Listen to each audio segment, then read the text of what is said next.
Hello दोस्तों, PhD का एक नया नोटिफिकेशन स्टार्ट हो गया है जो कि आईआईटी दिल्ली से है। दोस्तों ये काफ़ी अच्छा इंस्टीट्यूट है। आईआईटी के अंदर काफ़ी अच्छा नाम है इसका, दिल्ली वाले का। तो दोस्तों इन्होंने कुछ डिपार्टमेंट बताए हैं जिसके अंदर के आवेदन मांगे गए हैं। काफ़ी सारे डिपार्टमेंट रहने वाले हैं यहाँ पर। तो इन्होंने applied mechanics, biochemical engineering and biotechnology, chemical engineering, chemistry, civil engineering, computer science and engineering, design, electrical engineering, energy science and engineering, management studies, mathematics, material science and engineering, mechanical engineering, physics, textile and fibre engineering. और दोस्तों इसके कुछ centre बताए गए: applied research and electronics, atmospheric science, automotive research and tribology, biomedical engineering, optical and photonics, rural development and technology, sensor, instrumentation and cyber physical system, transportation research and injury prevention, value education in engineering. तो जिसके अंदर की specialisation होते हैं। दोस्तों specialisation के बाद इन्होंने स्कूल बताए हैं यहाँ पर कि Amarnath and Shashi Khosla school of information technology. तो ये काफ़ी स्कूल हैं, 5 स्कूल, जिसके अंदर की ये आप पीएचडी अपनी कर सकते हैं। आगे इन्होंने एमएस रिसर्च के बारे में बताया है, तो वो हम नहीं देखेंगे आगे। दोस्तों इन्होंने ये पीएचडी और एमएस रिसर्च के बारे में बताया है कि पीएचडी फुल टाइम और पार्ट टाइम दोनों ही मोड के बेसिस पर होगी, और स्पॉन्सर पार्ट टाइम सभी के लिए बताया गया है, जिसके अंदर की मिनिमम एक्सपीरियंस भी चाहिए होता है यहाँ पर।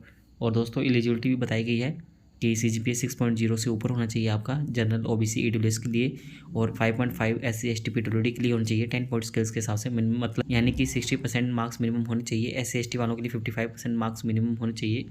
और दोस्तों यहाँ पर ये गेट जो एग्जामिनेशन है वो क्वालिफाई हुआ होना चाहिए, तो वो मैंडेटरी है यहाँ पर। तो गेट की रिक्वायरमेंट रहेगी यहाँ पर। और गेट जिसके लिए वेव ऑफ किया जाएगा वो CFTI है। यदि किसी ने CFTI से किया है तो उनके लिए गेट की रिक्वायरमेंट नहीं है। और प्रोसीजर भी बताया गया है कि आपको ये ऑनलाइन ही सबमिट करना है, हार्ड कॉपी सेंड नहीं करनी है दोस्तों आपको यहाँ पर। और लिंक भी दी हुई है। और दोस्तों फ़ीस की बात करें तो 200 रुपये फ़ीस लगने वाली है। और यदि कोई SC ST PWD से है तो उनकी सिर्फ 50 रुपये फ़ीस लगेगी। और फाइनेंशियल असिस्टेंटशिप भी यहाँ पर दी जाएगी, वो भी हम आपको आगे बताएंगे, जो कि इन्होंने बताया है। और दोस्तों ये ट्यूशन फीस जो रहती है वो एग्जम्प्टेड रहती है, ये जो SC ST PWD कैटेगरी होती है उनके लिए। बाकी डिटेल्स इन्होंने ब्रोशर में दी है। दोस्तों ये फॉर्म 7 तारीख से स्टार्ट हो गया था और लास्ट डेट इसकी 25/10 रहेगी। 25 अक्टूबर तक इसको आवेदन कर सकते हैं आप। बाकी डिटेल हम आपको ब्रोशर के अंदर दिखा देते हैं जो कि इन्होंने दी है। तो दोस्तों ये इसका ब्रोशर है, इन्होंने सभी डिटेल्स इसके अंदर दी है, तो वो हम आपको एक एक करके बता देते हैं दोस्तों। तो यहाँ पर इन्होंने सभी के लिए बताई है। सबसे पहले इंपॉर्टेंट डेट की ही बात करें तो यहाँ पर इन्होंने 25 अक्टूबर लास्ट डेट तो बताई है। और जो इंटरव्यू या टेस्ट रहेगा वो 9 दिसंबर से 16 दिसंबर के बीच में रहेगा। और न्यू रजिस्ट्रेशन के लिए ये ओरिएंटेशन रहेगा वो 1 जनवरी को रहेगा, और क्लासेस आपकी 2 जनवरी से स्टार्ट हो जाएगी। बाकी इन्होंने इंस्टीट्यूट के बारे में बताया है, कैंपस के बारे में, सिस्टम बताया है इन्होंने क्या रहेगा। और यहाँ पर रिक्वायरमेंट बताई है PhD प्रोग्राम के लिए।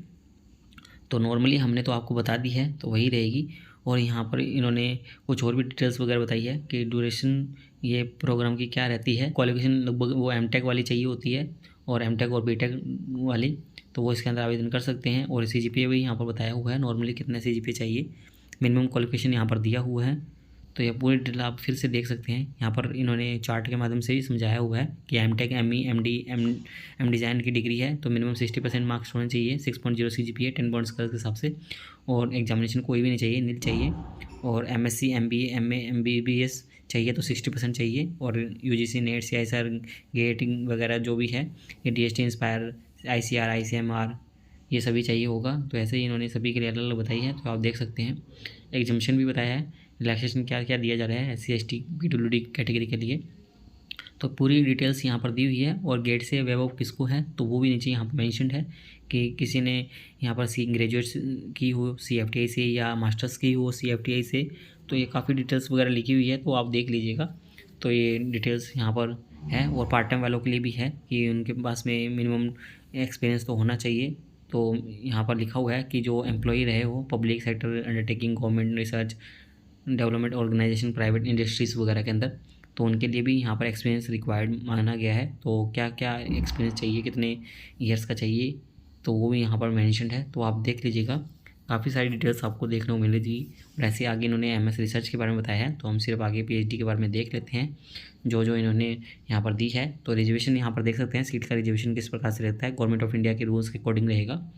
और दोस्तों आगे इन्होंने गाइडलाइन वगैरह बताई है जनरल, ये फर्स्ट सेमेस्टर और सेकेंड सेमेस्टर के अंदर ये किस प्रकार से सिस्टम रहता है, तो वो आप देख सकते हैं। काफ़ी सारी डिटेल्स यहाँ पर आपको देखने को मिलेगी। इंपॉर्टेंट इंस्ट्रक्शन भी दिए हुए हैं किस प्रकार से फॉर्म फिलअप करना है। कोई जानकारी आपकी गलत नहीं होनी चाहिए। हॉस्टल अकोमोडेशन भी दोस्तों नॉर्मली यहाँ पर दिया जाता है, बट ज़रूरी नहीं है कि आपको हॉस्टल मिले यहाँ पर, तो ये पहले से ही मेंशन कर देते हैं इस बात को। और फीस एंड पेमेंट्स भी बताया हुआ है यहाँ पर, तो आप ये देख सकते हैं फीस किस प्रकार से रहेगी। तो ये फुल टाइम PhD स्टूडेंट्स के लिए, जनरल OBC EWS के लिए 7500 फीस रहती है, और अदर चार्जेस 22,400 रहते हैं। टोटल फीस 29,900 रुपये रहने वाली है, और SC ST PWD वालों के लिए 22,400 टोटल फीस रहने वाली है। ऐसे पार्ट टाइम वालों के लिए बताया है। और दोस्तों यहाँ पर मैथ्स फीस भी बताई हुई है, तो यहाँ पर मैथ्स फीस भी देख सकते हैं। और फाइनेंशियल असिस्टेंटशिप के बारे में बताया गया है कि फाइनेंशियल असिस्टेंटशिप यहाँ पर मिलेगी। PhD वालों के लिए देख सकते हैं कि फर्स्ट 2 ईयर्स के लिए आपको 37,000 पर मंथ दिए जाते हैं, और नेक्स्ट 3 ईयर्स के लिए आपको 42,000 पर मंथ दिए जाते हैं। तो ये लिखा हुआ है, आप इसके बारे में पूरी डिटेल्स भी नीचे देख सकते हैं। और यहाँ पर आपको कंटिन्यूंसी वगैरह हर टाइप की वो सुविधाएं मिलती है, तो आप देख सकते हैं। रिफ़ंड और फीस भी यहाँ पर बताया है कि किस प्रकार से रिफ़ंड करवा सकते हैं आप। और कॉन्टैक्ट और टेलीफोन नंबर और ईमेल IDs दी हुई है, सब्जेक्ट वाइज दी हुए हैं, जिसके अंदर भी आप आवेदन करना चाहते हैं तो उसके अकॉर्डिंग यहाँ पर दी हुई है। और दोस्तों यहाँ पर रिसर्च एरिया दिए हुए हैं प्रोग्राम्स के, तो आप देख सकते हैं अप्लाइड मैकेनिक्स के अंदर ये कौन कौन से रिसर्च एरिया रहेंगे। ऐसे इन्होंने बायोमेडिकल इंजीनियरिंग, बायोटेक्नोलॉजी के अंदर दिए हुए हैं, तो आप इसके अकॉर्डिंग इसके अंदर आवेदन कर सकते हैं। काफ़ी सारे रिसर्च एरिया यहाँ पर दिए हुए हैं, जिसके अंदर कि आप अपनी PhD कर सकते हैं। लगभग सभी को कवर किया गया है, तो क्योंकि ये IIT दिल्ली है, तो IIT दिल्ली के अंदर हर सब्जेक्ट आपको देखने को मिल जाता है, और साथ में स्पेशलाइजेशन हर किसी में करवाते हैं ये। और दोस्तों यहाँ पर कुछ इनके कोड वगैरह बताए हुए हैं, जो कि MS वालों के लिए वैसे, पर PhD वालों के लिए भी रहेंगे। यदि आप जब अप्लाई करते हैं तो आपको शायद देखने को मिले। दोस्तों ये है इसके बारे में इन्फॉर्मेशन। दोस्तों इसके रिगार्डिंग जो भी लिंक वगैरह रहेगी वो हम वेबसाइट पर दे देंगे। दोस्तों उम्मीद करते हैं आपको हमारे द्वारा दी गई जानकारी अच्छी लगी होगी। यदि आपको हमारे द्वारा दी गई जानकारी अच्छी लगी हो तो आप हमारे चैनल को सब्सक्राइब कर सकते हैं, और आप हमसे टेलीग्राम पर भी जुड़ सकते हैं ऐसे ही PhD से रिलेटेड नए अपडेट के लिए।